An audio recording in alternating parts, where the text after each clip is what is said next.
Hello, friends, to episode 318. What happens when you take a love of food, a passion for culture, and a knowledge of cannabis, and you toss them all in together into one bowl? You get Bite Me, the podcast that explores the intersection of food, culture, and cannabis and helps cook make great edibles at home. I am your host, Margaret, a certified ganjier, a TCI, certified cannabis educator, and I believe that your kitchen is the best dispensary you'll ever have. So together, we'll explore the stories, the science, and the sheer joy of making safe, effective, and unforgettable edibles at home. So preheat your oven and get ready for a mouth-watering episode. Let's dive in. So what are we making today? I'm glad you asked because we're making scones. That's right. I've been eating a lot of scones over the last little bit. I have never made scones before. So how do you choose just one scone recipe? So instead, I'm doing a scone roundup. That's right. We're not just doing one scone recipe. We're doing 3 today. But before we get into that, I just want to take a second and thank you for being here. My heartfelt thanks goes out to listeners, both old and new. If you've been listening for a while, thank you so much for being here. I really appreciate your listenership and your support over the years. And if you're new here, well, I often do solo episodes where we cover a recipe that you can infuse in your own home kitchen. I'm not a professional chef, so if I can do it, you can do it. And when I'm not doing those, I'm interviewing amazing people in the cannabis space. And I learn so much from them, and you get to learn right alongside me. So thank you for being here. Please share this episode with someone that you think would enjoy it. Maybe a scone lover in your life that's wanting to try something a little bit new. Always remember, any of these recipes don't have to be infused, or they can be infused with CBD, so they're not intoxicating. There's so many options. You're taking control of your high life. Your kitchen is your best dispensary. So please do share. I am a small independent podcaster. I don't have big budgets. I don't have big studios behind me, in large part because I've rejected a lot of that stuff just because I want to be able to maintain control over what I do on this show, and also because I don't necessarily align with the values of some of the advertising that I would have to take on if I did that. I listen to enough podcasts to know what kind of ads are out there. I'm probably a little bit too small for that anyway, but there is something nimble and exciting about being small and independent, am I right? So before we get into today's episode, I'm going to do a question from Stoner Trivia Race to 420 Trivia Card Game. And while I'm ready to pull a card out of the deck at random, do tell me. You can hit that button right inside your app, on the fan mail button. Tap that right now and tell me, where are you listening from? I love to find out where people are listening to the show and how they found it. So I'm pulling a question. It's a TV question. Ooh, this one's going back a little bit. Any Gilligan's Island TV show fans? I remember watching reruns of that when I was a kid.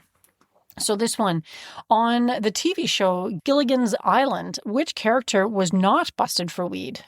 Were there multiple characters busted for weed? Is this like on the show or in real life? Was it Marianne, Ginger, or Gilligan? I have so many questions about this card now. On the TV show Gilligan Island, which character was not busted for weed?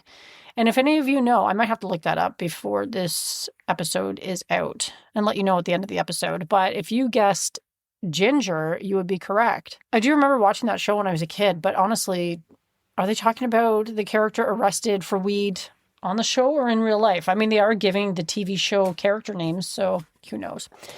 I will look that up and let you know at the end of the episode. So that's a little fun to get us started today. Nothing like having a little bit of stoner trivia in your back pocket for the next time you're going out to your favorite pub night to do a trivia night, or playing Trivial Pursuit with your friends, or whatever the case might be. So we're going to be talking about scones. Like I said, I've never made scones before, but I have eaten many of them and I've really enjoyed them. And I thought, how hard can they possibly be? And I do recall one time we were having a family gathering, and my one daughter is a fabulous cook. And she came over, we were all doing breakfast together, and she just whipped up some scones. And I asked her about it recently, because I figured she would have some insights for me on making scones well. And I referenced that particular day when she made the scones. And she's like, oh, I'd never made them before. Oh, okay. Well, that doesn't help me out too much. She is a natural talent in the kitchen. So she has been cooking since she was a very young child. She started out just cooking eggs on the stove, and she loved doing it. And now she just whips things up in a way that I don't even have the talent for. I often follow recipes when I'm cooking, and she just has this intuition in the kitchen that I just don't. She'll look in my fridge and she'll be like, oh, this, and this will work. And she throws it all together and it's delicious, guaranteed. So she didn't really have too much insight to give me around the scones, except she did suggest when I was cutting in, because you have to use cold butter to make scones, and you cut it into your flour mixture. And what she said was use like a grater or a microplaner. So I did follow that tip, and it did help, actually, because again, I have talked about the microplaner on a recent episode, or a zester. If you don't already have one, go buy one, because they're fantastic. They're super handy to have. They did do the butter, and it was nice and fluffy. It was so fluffy. It was great. Great for cheese, great for butter, apparently. Still great for lemon zest, as always. Great. It's a great grater. Ha ha ha. That was your cheesy joke of the day. So, what are the scone recipes that I have covered? Well, I am glad you asked, because I picked 3 different ones and I kind of modified them all. Because the first one I did was a lemon-rosemary scone. And that's because I have rosemary going on my back deck and I wanted to use it up. Now that this episode is being released at the end of September, it's not going to last forever. I'm here in Canada. It's going to get cold and I won't. So anyway, I wanted to use up some of this rosemary. Lemon and rosemary scones sounded delightful. Then I also tried a blueberry scone. But the thing with this blueberry scones is it uses frozen blueberries. I typically have frozen blueberries in the freezer because I went through a long time phase of making smoothies in the morning, and I would always put frozen blueberries in them because then you always have them. And I wanted a recipe that would use the frozen version instead of having to go out and buy like a super expensive pint of blueberries to make scones. They turned out fantastic. And then the final one, and this has probably been my favorite, but I've also, by the time I've made 3 batches of scones, have really maybe honed my technique, if you will, and got more comfortable with making them. Cheddar jalapeno scone. Scones are pretty much made the same way. You have your dry ingredients, which is your flour, and your baking soda, baking powder, salt, and sugar. And then you have your wet ingredients. The first recipe that I made was the lemon rosemary scone, as I already mentioned, and it called for 2/3 of a cup sour cream. So I went out and bought the sour cream. I don't typically always have that in my refrigerator, so that was an item I had to go out and buy. And of course, it calls for your butter, unsalted. I mentioned this in a recent episode. How much of a difference does unsalted butter make? Remind me to ask the next chef or cook that I have on the show about that, because sometimes I just use whatever I happen to have on hand. And in this particular instance, I didn't infuse all of them because I learned my lesson recently what was I making that I fucked it up the first time? Oh, the hollandaise sauce, of course. Yes. So the hollandaise sauce, I used an infused butter the first time and then it didn't turn out. So the second time I got a little gun shy and didn't do it infused, and it turned out beautifully, but then I wasted my infused ingredients. So I had to make another infusion. But you use cold butter for this. You can leave it in the fridge, and you're going to use your unsalted infused butter, or a ratio of. This recipe also called for a little bit of milk. They all differed a little bit, but I kind of ended up for the last one using the same formula as this particular scone recipe. And then with the blueberry scones, it was very similar. The ratios were quite similar, but I think I liked that one better. So I used the same format for the blueberry scone recipe for the cheddar jalapeno scones. But the blueberry scone recipe also called for 2/3 of a cup whole milk. I had sour cream, not whole milk. It was the same ratio. It called for 2/3 of a cup sour cream in the other recipe, so I just substituted it and they turned out just fine. When I write out these recipes for you folks, I'm going to follow one format with 3 different options of how you can make them depending on which direction you want to go. Rosemary, lemon, blueberry, or jalapeno cheddar. I mean, they all sound good. Now, what I also did with the cheddar one was I don't know, have you ever gotten that jalapeno cheddar that you can get at Costco? I don't know if it's available at all Costco's everywhere, but where I am here in Ontario, they have this jalapeno, and it's not very spicy, honestly. I love spicy things. I love spicy chocolate, spicy cheese. So I was like, I'm going to use this. I already had it. I was going to use this jalapeno cheddar, and then I used fresh jalapenos, nice and fine. And then I also had some, because the blueberry recipe called for a dash of vanilla extract. So instead I used a dash of jalapeno extract from Loran oils that I had on hand as well. Now, the end result was you had a delicious savory scone that isn't super spicy. It has a lovely jalapeno flavor, but I wouldn't call it a spicy scone. For someone who doesn't tolerate spice, I wouldn't find they have a problem with this particular scone. But hey, it's a choose your own adventure. You've got 3 different options. I've tried them all.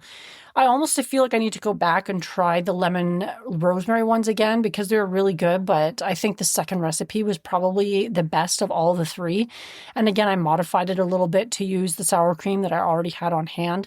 Remember, folks, you can always play around with the recipes a little bit based on what you have on hand. If you go out and buy sour cream, then use it for the substitute for the whole milk. It worked on my end. You do need flour, and now that I've made all these scones, I have to actually go out and buy more flour again. So there's that. A little bit of white sugar, baking soda, baking powder, salt. Again, your cold butter, which you can do the full infused, but then bear in mind how much that might be as far as the potency goes.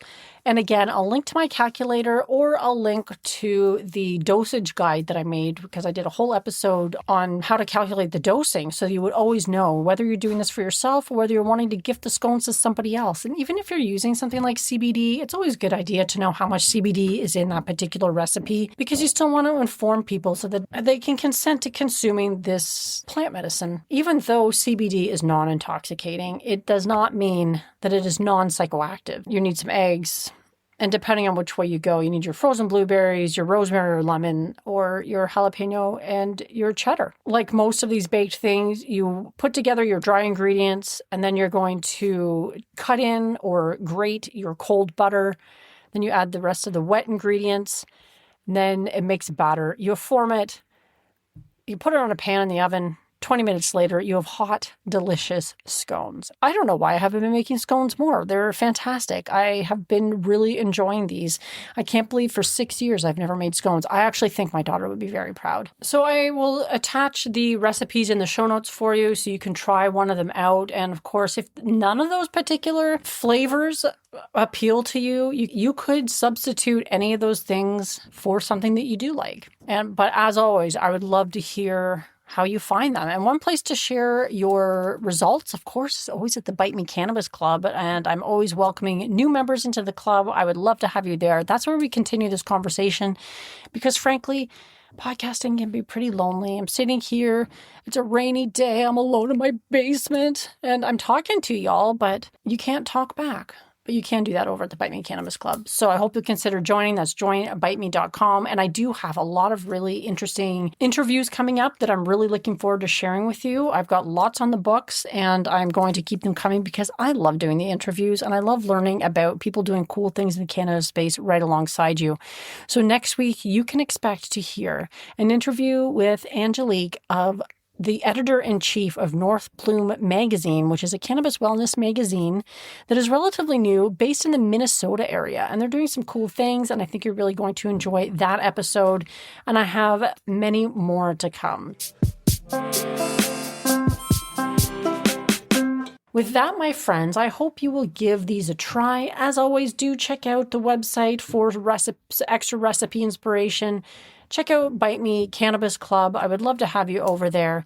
And as always, just stay awesome. I think you're awesome. So with that, my friends, I am your host, Margaret. And until next time, stay high.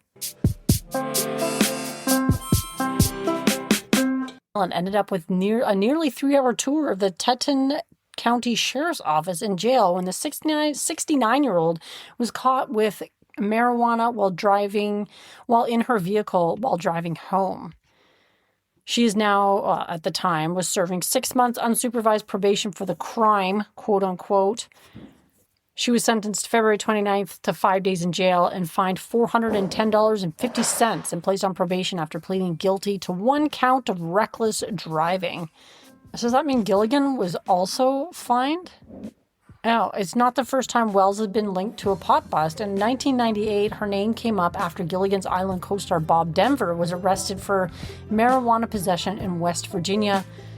but it was unclear what role she was believed to have played in the situation.